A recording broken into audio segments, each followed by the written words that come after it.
Happy Friday, Dub Nation. Kylen Mills, KRON 4 sports anchor, joins me for the end of the week edition. We're going to talk about some summer leagues, so some new news about KD, which is just leaning more toward the probability of him coming to the Warriors. Not saying it's going to happen, but it could, Dub Nation. Just prepare for it. Kylen is going to break all this down with me and more. This is Locked On Warriors. You are Locked On Warriors, your daily Golden State Warriors podcast. Part of the Locked On Podcast Network, your team every day.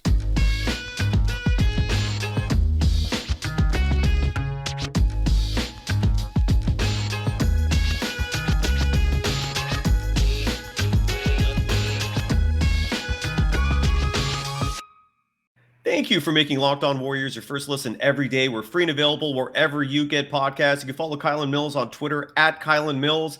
And you can follow me, Cyrus Saatsaz, on Twitter at DogSurfRocho. Kylen, the Warriors have played 3 Summer League games so far. What's your feedback? What have you seen from these 3 games from the Warriors' young players? First, the thing that stands out to me, Cyrus, is I think Moses Moody's been really impressive in his Summer League action. I mean, coming out in his first game, 34 points, and even following it up with a 21, God, I'm trying to remember, 21-10 or 21-9 performance. I mean, he's looked good to me in every single game that he's played. I mean, you can just see how much he's grown from when he came to the Warriors, when he was just drafted a year ago and we got some first glimpses of him to now. Like, he has matured so much, and he already was a very mature 19-year-old, which is still crazy to me that these, players are 19, 20. But he was already mature, but I think he's matured even more. And I found it very interesting in the first game, they had Moses Moody mic'd up, and you heard just how vocal he was on the floor. And he was really pointing other players in the right direction, telling people where to go, where to be on defense. And to me, that's very telling of signs of leadership and, the willingness to be vocal. B, he was right on point, and it seems like he really has a high defensive IQ. And that's something to me that I noticed during the season, is that he really is a smart defender for his age, and especially for being young. And that's one of the differences I see in Moody compared to Jonathan Kuminga. Jonathan Kuminga defensively sometimes looks a little bit lost to me. Yes. And you can see where he will miss a rotation or just, not be in the right place at the right time. And that's where I feel like Moses Moody is a little bit more advanced in his game, and he just kind of has that higher defensive IQ and sees the game really well and is just on top of it, in addition to being, big and physical for a guard. So as far as what he's done in Summer League play, I think it's been really impressive. Also offensively, he's had some pretty moments, and he's not a bad shooter. He had a really nice little spin cycle move to the basket and finish at the rim the other night. And I was like, okay, Moody, okay, I see you. So that's one thing I just want to point out. I think he's really done a good job, and he seems like he's come leaps and bounds. And I think based on what we saw from him during the playoffs, it was clear that he could be in an NBA rotation right now. I think he's ready. And I think that Summer League and the way that he stepped up really only reinforced that. If he were to have a bigger role on the Warriors this upcoming season, I think he would be just fine. Jonathan Kuminga, on the other hand, really came out slow in that first game. He was just totally looked out of it, did not look good. But I don't know. I feel like people are so quick to write him off, or write James Wiseman off as well, which I'll get to a little bit more in just a minute, just because, he didn't look good in one Summer League game. He's not ready. And I just want fans to pump the brakes a little bit, because, Kuminga, he was just off a plane. He'd been back home. He was in the Congo for a while, and it's he's been flying all over the world. This is Summer League, so you're not playing with your typical level of teammates around you. Also, you're not necessarily playing the same level of competition, although we are seeing some of the best, prospects and future stars of the league. I just feel like it's easy to get up for the NBA playoffs when you're hopping off a plane in Vegas and just trying to jump in your first Summer League game. It might be easy just to come out a little bit slow and to take a while to get into a rhythm. And he had a 29-point performance the other night, so I'm not worried about him, but I just feel like a lot of people, Kuminga's not ready because he had this bad game. I just feel like pump the brakes a little bit. No reason to hit the panic button. We all know Kuminga has a huge ceiling, and I think he'll come around. He's just, as we knew when the Warriors drafted him, he's just going to take a little bit more polishing and maybe a little bit more time. But I think he'll be just fine. He continues to take steps, and he's another player I think could be ready to be in the rotation. No questions asked. The biggest question mark for me, James Wiseman, will just be to see how he responds and how he develops from Summer League going into training camp and getting ready for the season. I mean, to me, the biggest question mark is just, can he play, like, physically? I mean, he put together those string of 3 G League games back in March, and it looked like he was going to finally make it back. And then all of a sudden, he got shut down for the entire season. And I was out there at the game he played out in Stockton, Modesto area, and he was excited. He's like, you know, I feel great. I feel fine after the game. And then like 5 days later, it was like he shut down for the season, like no go. So like for me, I'm just kind of on pins and needles waiting to see first how his body responds to playing in Summer League action, because like what has it been about his knee that's been continuing to act up and get inflamed every time he plays? So like I'm still just kind of like, let's see how he responds and how he's feeling, because like last time he got in game action, he was like, yeah, I'm fine. Then all of a sudden shut down for the season. It was like, man, never fails. And so I just really hope, first of all, that he's feeling well and able to play, you know, moving forward, and that his body's ready to handle that level of competition.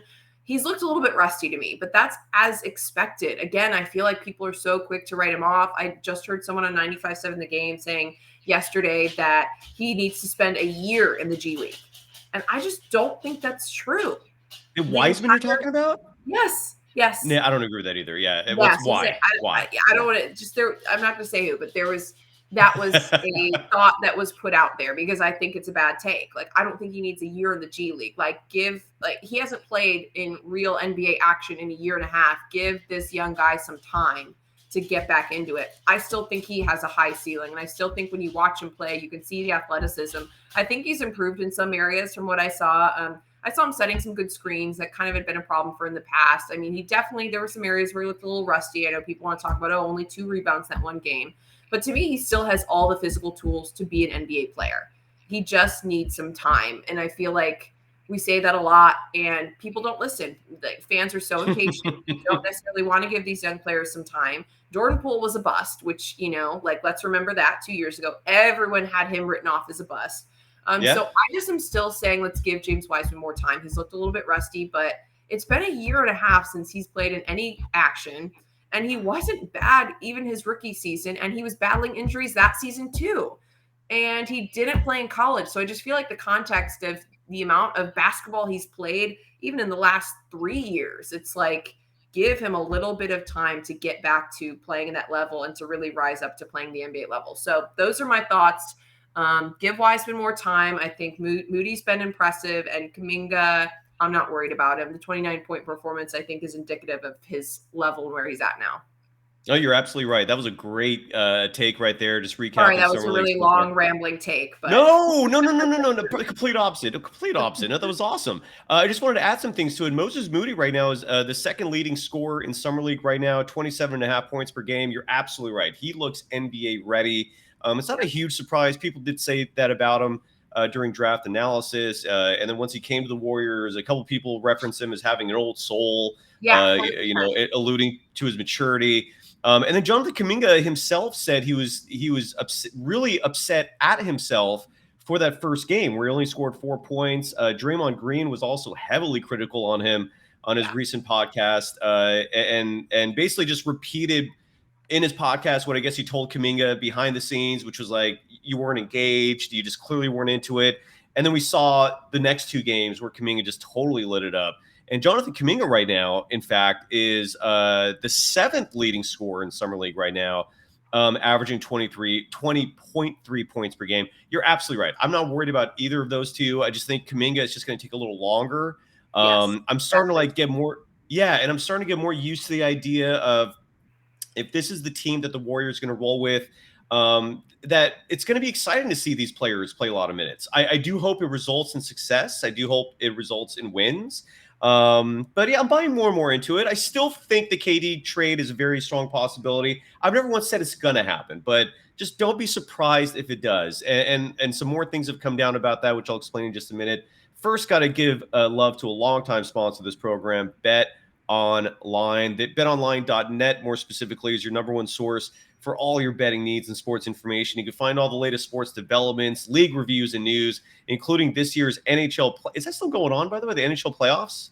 Do you know? No, it's over. The Avalanche won. Okay, so they need to update this read. So you could still have bet on baseball. You could bet, I'm guessing, on golf. The British Open is going on right now, and they're your continued source for all your sporting wagering information, including live betting, esports, and scores. And betonline.net remains the best spot for all of your sports scores, podcasts, and news this season. Head to the website today or use your mobile device to learn more about the trends in action. BetOnline, it's where the game starts. You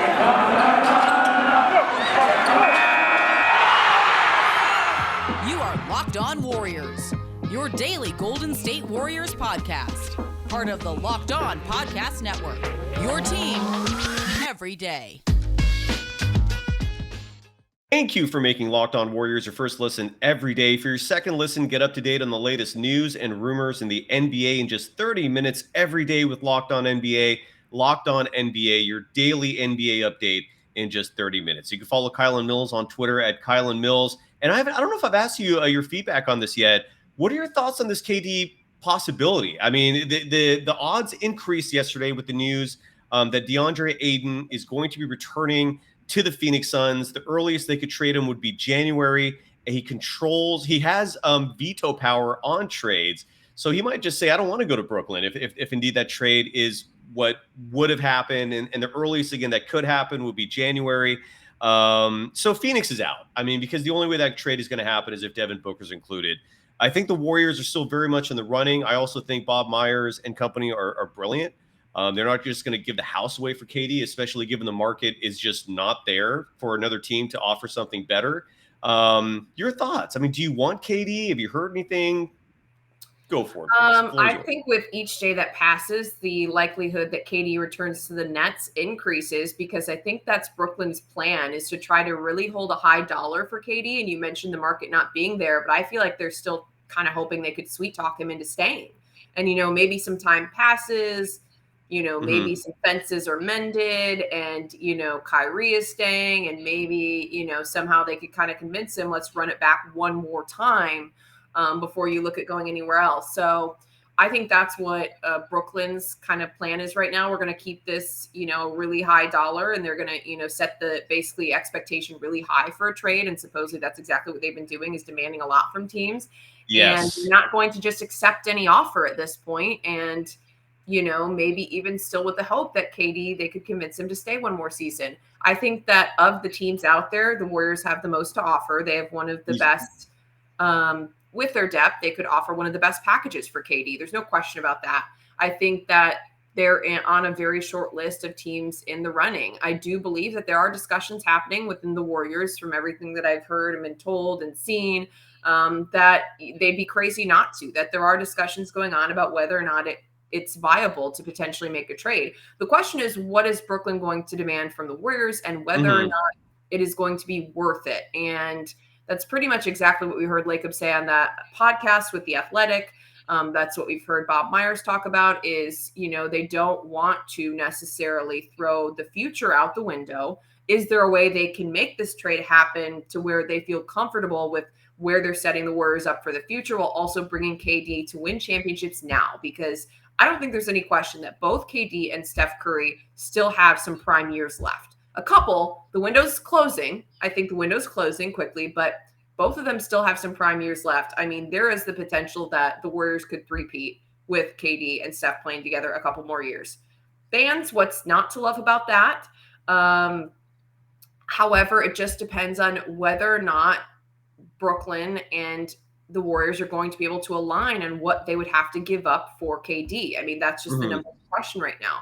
I mean, is it worth it to give up let's say Jonathan Kuminga, James Wiseman, Andrew Wiggins, and Jordan Poole? To me, I really, really don't want to let go of Kuminga. I think that's something we did talk about last week, is like, I really, really, really would like to see him stay with the Warriors. He's a player that has such a high ceiling. I don't think it's worth giving him up.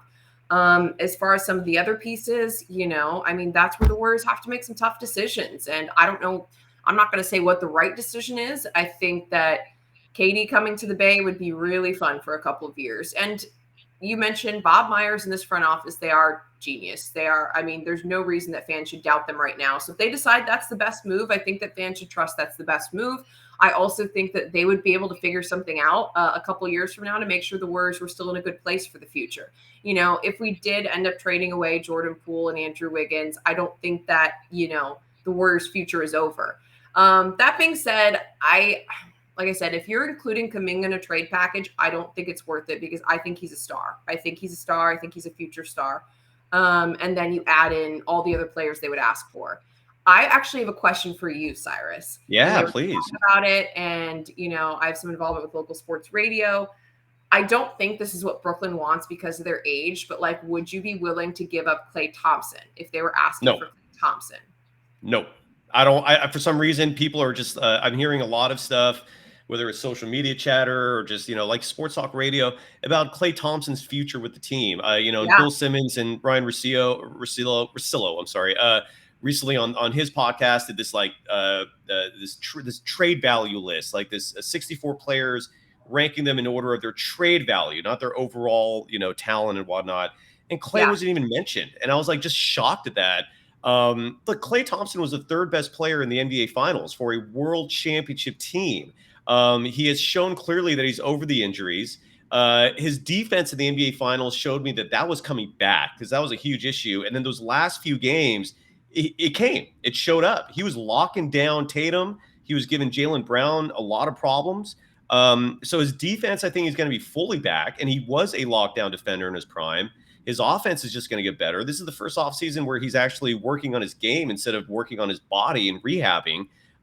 So despite the cost, I understand that he's making over $40 million a year and he's going to be a free agent in 2 years. But to me, the Splash Brothers are lifers. You do not split that group up. Klay Thompson should not go anywhere. That's my take on it. It's crazy to me that people are turning on Klay a little bit and diminishing his value. Let's not forget that when he's healthy, the Warriors do not lose, period. In 2016 was the only time against the Cavaliers where he was healthy, but they also had a lot of other issues. They had Bogut hurt, Steph hurt, Iguodala hurt, Bogut was out, Draymond Green was suspended by the NBA for ridiculous reasons. So Klay Thompson is clutch, man. He is a legitimate player who's, I think, is going to be like a 23, 24 point per game player next year. Hell no. So are the people that said this that you've heard, they want Klay included so that they can keep Moody and Kuminga? Is that kind of like the inference there? So yes, exactly. So that's kind of like the thought process, or what's being tossed around by some folks is, could potentially the Warriors do Klay and one player instead of maybe selling all of the Warriors' future, giving up all the Warriors' future assets. One thing I do want to mention is that the Warriors are good right now. I don't think they need to necessarily throw the house at the Nets. And that's what's great about the position they're in. The Warriors have proven that Steph, Klay, and Draymond can win. This team and this core and this roster they have right now can win championships. And that's what's so great about being in this position. They don't need KD. I just want to be clear. I don't think they need KD. They proved this season that they can win. But that being said, KD is still a bona fide superstar and one of the best, maybe fringe top 10 players ever to play this game. So how do you not have discussions about bringing him in? I just think the Warriors don't need to give up too much because they need to realize the leverage they have in the situation.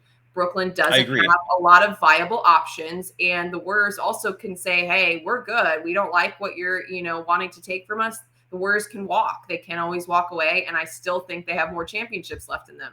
So that's the great part about this, is that the Warriors, I think, are in a really good position. But could they possibly align with what Brooklyn's asking? Maybe. But the reason why I think a lot of NBA insiders are saying it's still highly unlikely right now is because the Warriors do realize what a great position they're in, and they don't want to give up a Kuminga, and they don't want to necessarily give up 4 of the vital pieces to the Warriors' future. So that's, I don't know. I still think that it's unlikely. I think the likelihood is growing based on, like you said, that Phoenix news breaking about DeAndre Ayton yesterday. But I don't think the Warriors necessarily have to be sellers either. They're in a great position with or without KD. But of course, bringing in a superstar of that caliber would be fantastic. But they don't need to, walk into a trade that they don't feel like is favorable. So yeah, and regarding all this media chatter, because there's a lot of it, right? Everyone has opinions. I mean, the thing is, Cyrus, it's like the off season, and literally everything else is at a standstill. What else is there to talk about? The NBA world is waiting to see what's going to happen. So I don't blame any of the folks, and on these. I don't blame them either, but for having the discussions. I agree with you though. I wouldn't trade away Klay personally. Hell no. That's the thought process is hey, what about a veteran tied to one of the young players so that you can keep a Kuminga or, a Jordan Poole or someone else, one or two of the other young pieces. So. Well, and under that premise, whoever is throwing that idea out there is also probably saying they want to keep Wiggins. And look, I don't want to give up Klay. And the reason why I bring up the media chatter thing is you're right. There's absolutely nothing to talk about, folks. That's why we're talking about this on this podcast right now, is because this Kevin Durant thing's held everything up. The thing is, a lot of people have opinions, right? And the old adage about opinions. And that extends to the sports media world, especially in this day and age where everything's aggregated more so than ever, where there's proliferation more than ever. There's so many damn voices out there saying so many damn things. Everyone who is saying that the Kevin Durant to Warriors thing is unlikely are strictly saying that based on their feelings. Okay, like there's nothing out there where anyone is saying, like, for example, Colin Letourneau was on here yesterday. Love the man. He is one of the insiders for the Warriors. And he told me he doesn't think it's going to happen. And when I asked why, he said, well, I was in the locker room and I saw the chemistry in there. And okay, so that's fine. And I respect that because you're right. That last year with Kevin Durant, especially, that locker room was borderline toxic. But again, you're basing that on your feelings. Okay, there's absolutely zero legitimate indication from a source, from someone who actually has power in these situations, indicating that Kevin Durant does not want to come here, that the Nets and the Warriors are actually not talking. Here are the facts. The facts are that the Warriors and the Nets are talking. They've spoken multiple times. Yeah. And so Bob Myers made the call. He would not have done that if there wasn't interest. The facts are is that Lacob loves Kevin Durant. Over a 3-year span, Lacob loved him so much that he retired his number for a 3-year stint, which maintained positive relationships. And all he's ever said since Durant left was the best of things. Fact, Stephen Curry and Kevin Durant have communicated. This has been reported. This is not speculation. They've communicated. Stephen Curry is not advocating for the trade, but he's okay with it, and vice versa. Kevin Durant is not against the trade. Another fact is that, and this is from Shams Charania. He did not tweet this, but he was on a show talking about it, and I saw the clip, that there is no indication that Kevin Durant's trade request has diminished or has faded back. Every indication is he wants out of that situation. So all this talk about and I hear a lot of people saying that, yourself included. I'm not criticizing, but I'm hearing a lot of chatter that Durant, maybe the best situation is him just staying. Yeah, best for Brooklyn, probably, because Brooklyn is making egregious demands. It's reported that they went to the Timberwolves and said, we want Anthony Edwards, Karl Anthony Towns, and 4 first-round picks for Kevin Durant. Sean Marks, what are you smoking? Because I want some. Look, the bottom line is this. There is zero evidence that is indicating that this trade will not happen. The only thing I can conclude and deduce from this is that the Warriors there's a lot of complicated pieces here. For starters, you're going to need a third team to get Ben Simmons out of there, right? So the Nets, so my guess is that there's conversations going on between Sean Marks and Bob Myers, two people who know each other. They've made trades before.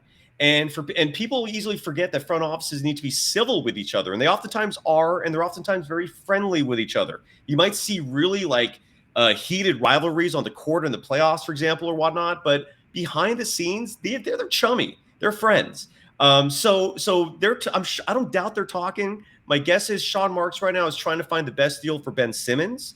If they actually proceed with the players that they both agree upon, they're going to have to talk about a Wiggins contract extension. Jordan Poole is going to have to talk about a contract extension. Another fact, by the way, which needs to be put out there, Lacob said on that California podcast that he's not going to give both Wiggins and Jordan Poole extensions. He literally said that. So the moment I heard that, I'm thinking, okay, so what then is the point of keeping both Wiggins and Poole if you're indicating you're going to lose one of them, right? So that tells I'm just basing everything that my opinions are based, I'm hoping, on the facts that I'm seeing and trying to put it together. There's just a lot of chatter from people who are saying, I don't think it's going to happen. And it's just strictly off their feelings, largely because I think it's so shocking, the idea of Kevin Durant being back with the Warriors is just such a shock to the system and a shock to the NBA because no one ever imagined that would happen again. It's wild. It is such a wild concept, but it's also like I haven't seen any indication that this trade is not going to go down at some point. And in fact, Kylen, and am I talking crazy? Like, you tell me. I need perspective on a lot of things in life. I think we all do. So you tell me, am I talking crazy right now, or do you follow what I'm saying? Yeah, I get what you're saying. I think the reason that I would say that I still think that it's unlikely it'll happen is just because the Warriors are so comfortable at where they're at, and based on the reports of just what kind of crazy, demands that or requests that Brooklyn is making in a trade. Like, for example, you brought up the Timberwolves scenario. Like, if they were asking the Warriors something outlandish like that, like the Warriors aren't going to bite. Like, sorry, we just won a championship. We're good. So, like, my biggest thing or question mark in why I think that potentially it would not go down is just like the demands or what Brooklyn is going to ask for may not align with what the Warriors are willing to give up because of the fact the Warriors just won a championship without KD. They've now done it and proving they can do it. And just these reports of what Brooklyn is demanding, like I said, the Wolves one is like a great example. That's insane. That's insane. They would absolutely never give that up for KD. That's nuts. If they were to ask something like that of the Warriors aren't going to bite because they're not. They're not desperate. So that's where I just don't know that. My biggest question is just whether or not what Brooklyn is going to ask for and what the Warriors are willing to give up is going to align. And based on what I'm seeing in those reports, it doesn't seem like it, because the Warriors have said, Lacob has said, Steph Curry said in his Tahoe thing, like, we like where we're at now. They like where they're at. They like where they're at. They're happy with where they're at. They're not desperate to make a trade. And on the flip side, Brooklyn isn't desperate to trade Kevin Durant. So that's where I think the gray area. Yes. And that might be where the waiting thing comes in. The Warriors might. Yes. And you mentioned, though, that Kevin Durant hasn't had a change of heart. Absolutely. But what I'm saying is that I think that Brooklyn is still hoping that might happen. And absolutely, I think Brooklyn, in their own best interest, is trying to drag this process out. And it's absolutely in their own best interest. I totally agree with you on that, in that if they do drag this process out, they're thinking their chances increase of bringing him back. Not to say that KD has changed his mind in any way, shape, or form. Oh, good. Let's get into your roster proposition. Yeah. I set this up. Sorry, I didn't mean to. I was just getting this all. No, you're not interrupting. I just saw it pop up. So the YouTube viewers can see it. Yeah. So the YouTube viewers can see it. And for the podcast audience, obviously, I will read this out loud. So I tweeted yesterday, I did not think this thing would go anywhere. It was just my spitballing idea. It's not really spitballing. I did put some thought into this. But you're right. I just to finish up on the KD thing, I don't doubt that the Warriors are probably, to a certain extent, playing a waiting game, telling Brooklyn, you know what? See if you can get something better. My goal, my dream scenario would be that the Warriors trade Wiggins and Poole, because again, Lacob said publicly, we're not giving both of them extensions. We can't afford it. So Dub Nation needs to come into this with that perspective as well, that if there is no trade and they go into the season with the team they have now, great. They're borderline championship favorites. They're not quite the same favorites they were, just because they lost that veteran bench and there's a lot of uncertainty there with the youngsters. But yeah, let's say for the sake of argument, they're still favorites. With that said, though, you're also looking at an immediate future where you're either going to lose Wiggins or Poole, probably Wiggins. And then you have to replace him with Kuminga. And it's just a lot of hopes that these youngsters rise to the occasion, right? But then if Kuminga rises, what's up? I said, and the youngsters are still unproven. I mean, proven talent. And they're unproven. That's a factor. And so that's always been my concern. My dream scenario is that the Nets start to realize, Jesus, like Durant's like value has diminished. He's like, no one really wants to give up anything for him. And then the Warriors can come and say, here's Wiggins, here's Poole, here's Wiseman, here's 3 first-round picks. You're not touching Moody and Kuminga. That would be my dream scenario. I don't know if that happens. But there's the other caveat here, which could ease the blow of losing some of these players, is you might also get Seth Curry back.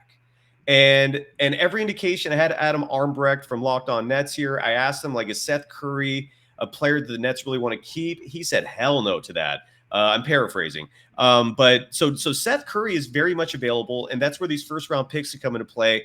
And for anyone, by the way, out there's someone I was debating on Twitter yesterday about how, well, the Memphis Grizzlies own like potentially 3 first-round picks, not 3 picks, but the rights to the next 3, depending on all these protected stipulations. Right. I guarantee you the Warriors and the Grizzlies will kibosh that really quickly, either by removing the protection or by just setting one specific year as the draft pick. That's not going to get in the way of this thing. So let's say for the sake of argument, the trade does happen. All right. Because if the trade happens, one of the beauties of Kevin Durant is he brings veteran attraction with him, free agent attraction with him. Like players want to play with him. Stephen Curry, that's the one thing he does not have an advantage, I think, besides height over Kevin Durant, is for some reason players don't flock to play with him like they do with a LeBron James or a Kevin Durant. So with KD, you're getting solid, potentially bench players who are veterans playing for the veteran minimum. So here is my version, if the ideal and realistic Kevin Durant trade happens, right? Because I do think ultimately they're going to have to lose Moody or Kuminga. One of those two will go. I don't even know which one I'd prefer to lose at this point. I think Moody ceiling is not as high, but Kuminga is more of an uncertainty. So I don't really know at this point. A week ago, I was saying Kuminga. I'm watching Moody play, and I'm going, damn, this kid could be like an all-star. Like this kid could really turn into something. Yeah. So here's my my realistic and hopeful Warriors roster if the KD trade doesn't indeed happen. Your starting lineup is Stephen Curry, Klay Thompson, Kevin Durant, Draymond Green, Kevon Looney. Okay, no changes there except for Kevin Durant replacing Andrew Wiggins. I love Wiggins now. I used to really straight love him. The man was the second best player for a world championship team, but Kevin Durant's still a vast upgrade. And then you go to the bench, right? Warriors signed DiVincenzo. Do you know anything about him, by the way, Kylen? Like, I'm going to get the Locked On Bucks host on here soon because I want like a detailed breakdown of DiVincenzo. I just don't know him enough to give you expert opinion. Like, are you familiar with him? Like, what are your thoughts on DiVincenzo? I mean, I really started doing more research once the Warriors picked him up. So I'm probably on the same level as you as far as being an expert on him. But he's just another player that has struggled health-wise. So to me, that's the biggest question mark. And one of the reasons why I don't know a ton about him is because, he's battled injuries. I want to disagree with you on something, though. You said that players don't flop to play with Steph Curry. And I mean, I don't know necessarily if he has the same pull of a LeBron James or a KD, but I want to point out that, like, for example, Dante DiVincenzo brought up the fact that what sold him on coming to the Warriors was getting a call from Steph Curry.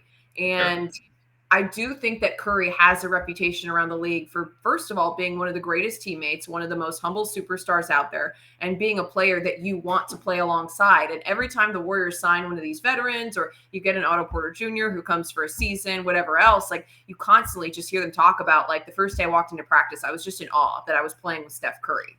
I hear that too. I think that's pretty well resounding with the players that the Warriors bring in who hadn't previously played with Curry and, maybe come in for these short stints and some of these veteran minimum contracts is that, wow, one of the first things, that really drew me in here was the opportunity to play with Steph Curry. It's something I don't take for granted. And, he's just one of the best teammates to play with. I mean, I think that just can't be overlooked, the fact that Curry is known. Second of all, the Warriors have their culture as a major selling point. And that's another thing you hear from so many of these veterans. Like, it's the winning culture. It's the culture. It's what the Warriors have built. It's what, from the top down, from Lacob to Myers to Steve Kerr to Steph Curry, and it trickles down to all the players, is this winning culture, this positive culture, and championships. So I do think that the Warriors have plenty to pull in, a couple of extra contracts, regardless of whether KD comes, because I don't think you can overlook Steph Curry. I do think gets resounding, just positive remarks and admiration from his, colleagues around the league. And two, just what the Warriors have built has not been overlooked by current players. I mean, as far as current dynasties go, like, the Warriors are it. And why wouldn't someone like Andrew Wiggins is a player that talked about when he first heard rumblings that he could be traded for the Warriors. Oh, I was thrilled. I was so excited because A, of the opportunity to play with Steph Curry, and B, because of what that organization has built and the reputation they now have around the league as being the place that you want to play. Right. My only thing is, I don't disagree with you on any of that.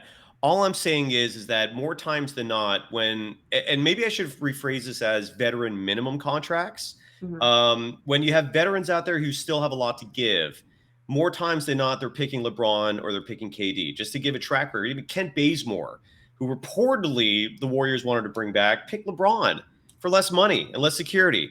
Patty Mills, Goran Dragic, even like when David West, for example, came to the Warriors, I think more when Kevin Durant was here, and he was a very valuable free agent pickup. I totally hear what you're saying. I'm not saying that Steph is like a turnoff. I'm not saying that people reject him, but for some reason, more times than not, like these veterans, like DeMarcus Cousins, when he was much more valuable and more in his prime, the Warriors brought him in 2019, and that was during the Kevin Durant era. And when the Kevin Durant era left, I just stopped seeing these free agents wanting to come here. You know what I'm saying? So I don't know. You might be right. I'm not sitting here saying like, sorry, Kylen, I'm right, wrong. That's the furthest thing I'm saying. But I just noticed time and time and again, it's not logical. It's not sensical. Like if I was a player, I would 100% pick Steph over those guys. But more times than not, and I don't know if it's just because they feel like those guys make life easier because of their height. They have more star power. I have no idea in terms of the why of it. But the Warriors have never been, as a franchise, a preeminent prime free agent destination. And just when I look at the landscape over the years in terms of players who come and go, I just see veterans who are free agents who are only going to be signed for the minimum for some reason, picking LeBron and KD over Steph. And if I'm wrong on that, I would love that. That's one of those things I hope I'm wrong on. But that's just a feeling of sense. And for some reason with KD here, I feel like this roster that I put together just becomes more plausible. Because, for example, I don't know why Quinndary Weatherspoon is not an officially signed player for the Warriors yet. I hope that happens soon. They've only offered him a two-way deal when I feel like he's clearly earned a guaranteed contract, even if it's just 1 year for the minimum. You agree with that? Yeah, no, I totally agree. I think that he's ready. Yeah. He deserves to one of the 15-man roster spots. No questions asked. Yeah, so in this hypothetical roster, I'll read it off again real quick for people who are listening to the podcast and can't see the screen. Steph, Klay, Durant, Draymond Green, Kevon Looney. That's your starting five. Your backup point guards are DiVincenzo, who you're right. Steph, is it Draymond or Klay who also reached out to him? I think it was two players who did. Yeah. He's a member of the Warriors. He signed for a slightly below the mid-level exception, I believe. And then you have Ryan Rollins, who everyone is saying when he's healthy can contribute immediately for the Golden State Warriors. They ponied up $2 million for him to move up 7 places in the second round of the draft. And then your backup shooting guard could be Seth Curry. I would love that. I don't know why more people, I feel like I'm in the minority here in terms of being excited at the possibility of having Steph and Seth in the same backcourt together. I love that. I love that idea. And ideally he would come along with Lou Williams would be your third backup shooting guard besides Seth Curry and Quinndary Weatherspoon. The dude still has some offensive game in his tank. He's a phenomenal offensive player. Could give you a valuable 15 minutes a game if you 15 minutes a game if you need him. Your backup small forwards, Jonathan Kuminga.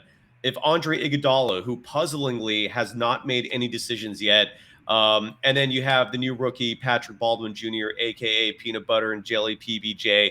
Your backup power forward, Kruger and I love this idea. A lot of people don't because of his horrible defense, but I think the system will bring out the best in him, and that's Carmelo Anthony. He would replace what you – thank you. Thanks. Yeah, most people don't. And I think he would replace a lot of what you lost with Otto Porter Jr. And then your backup center, who I think would be primarily stepping in to replace Nemanja Bjelica, would be Boogie Cousins. There's 2 videos were posted recently of Boogie and Draymond Green working out together in Las Vegas. They're good. They're great friends. I've also heard weird things about Steve Kerr and Boogie not getting along, which has been an obstacle for him coming back. But I think he would be a fantastic replacement for Bjelica. He can hit the three. He brings tremendous size. He gives you some reassurance if James Wiseman is not healthy and ready to go. So that is my fictional roster. Your thoughts, Kylen, as we wrap things up here?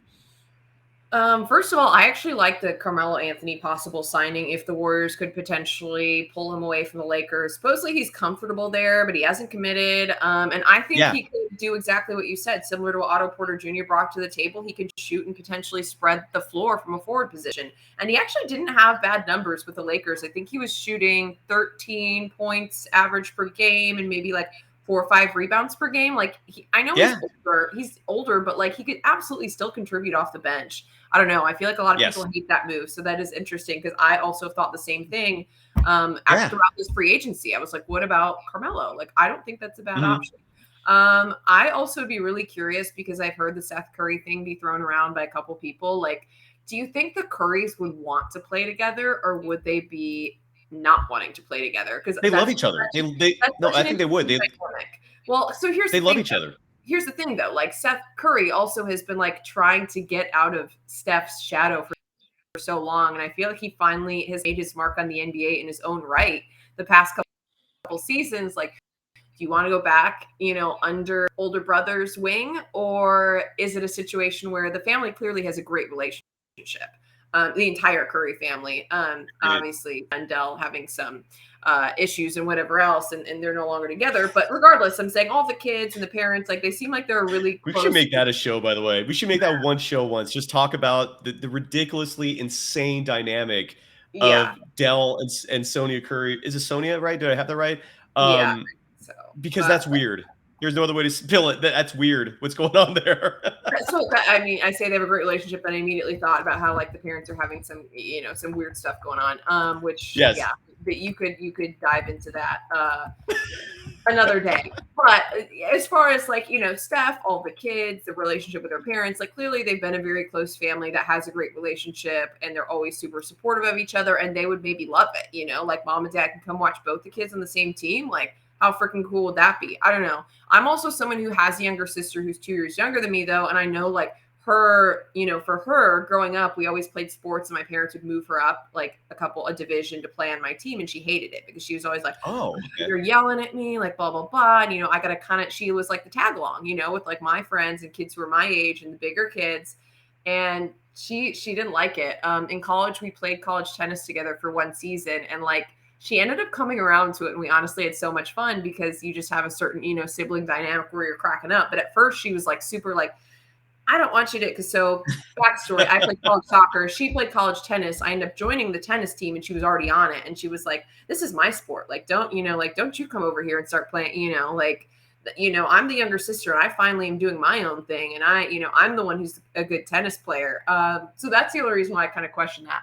But I could see it quick, totally. Kylen, they did, and just real quick, just to add to that, they did play together early in Seth's career on the Warriors, and they were fine, and they were perfectly fine. This Seth just hadn't figured out his game yet, so the Warriors just basically let him go. So that's the only thing, though. I know early in his career, but I'm saying, like, now that he's finally kind of established himself on his own, I don't know. I'm just asking the question, like, what would his mindset be? Would he want to come back and say, hey, now I want to play with my brother because I'm, really confident, comfortable in my abilities? Or would he be like, hey, you know what? Like, I want to do my own thing, and I want to, really like forge my own path here, because that's also a possibility. That's something that could be a factor. I don't know. Very interesting. But I actually don't hate your roster that you made. So I'm going to be one of the people that's not going to come at you for that. So thank you. I thought most people would come at me, and I was surprised it was like a 50-50 for against kind of split, at least from my impressions. Thank you, though. You don't have to, but thank you. Anything else? Are we done for the day? We've been going on this way long. I'm routinely breaking locked on time limits. They hate me for that. I'm so sorry, Nick and everyone. We're supposed to go 30 minutes, but there's just always so much to talk about. I don't think we're producing fluff here. This is interesting content, I hope. No, you're good, Kylen. Stop. Anything else? No, are we done? See, we'll just wait and see, man. I just feel like this offseason is just going to be dominated by KD talk until we really find out. But that's the biggest story right now in the Bay Area, I feel like, in Bay Area sports. Like, we've got the Giants going right now, but they kind of really struggled in the last month, and they're just fighting to get into even a wild card position, and the A's have struggled. I feel like this KD thing is like the biggest talker right now, and it's just, until it gets figured out, like, all we can do is try to speculate and put the puzzle pieces together of what all these different reports are, or things that people have said here and there, and I'm anxious to see what happens, Cyrus. I'm Yeah. like, Oh, absolutely. Yeah. and I don't think it's not going to happen anytime soon. That's another thing I've heard from multiple people is that there's not going to be a resolution soon, which is like good and yeah. bad. I guess we can continue speculating about it week in and week out, but I'm like, man, like let's find. I want to know the answer of where he's going to end up and how this thing is going to play out. Our patience is running thin and going crazy. You're absolutely right. And it's just such a complicated trade. No matter what happens, it is going to take a while. So the Warriors, Simmons, and that adds in a third team, so it's just like there are a lot of moving pieces. You're absolutely right. The Warriors do have a summer league game tonight. They play the Oklahoma City Thunder. I'm very curious to see if the Warriors play their key players. The trend typically is at the end of summer league, they start resting their important players and give time to I don't want to call them scrubs, but the guys that likely will never play in the NBA. But if all the big name players are playing, exciting to see how the Warriors hold up against Chet Holmgren, the number 2 pick in the draft, and Josh Giddey, who was a high pick last year. Yep. They're both getting a lot of hype, and curious to see how that goes. Kylen, you have a great weekend. Always a pleasure. We couldn't make it work for the typical 2 days a week thing this week because my damn flat tire caused problems on Tuesday. But typically Tuesdays and Fridays, that is when Kylen Mills will join me on this program and make things a lot better. Thank you. It's always a pleasure, Kylen. It's always fun. Thanks for having me. We'll chop it up again next week. And I don't know, we'll continue to, just try to put the pieces together, man. We'll make it fun regardless. Thanks, Kylen. Exactly. Always a pleasure. Later.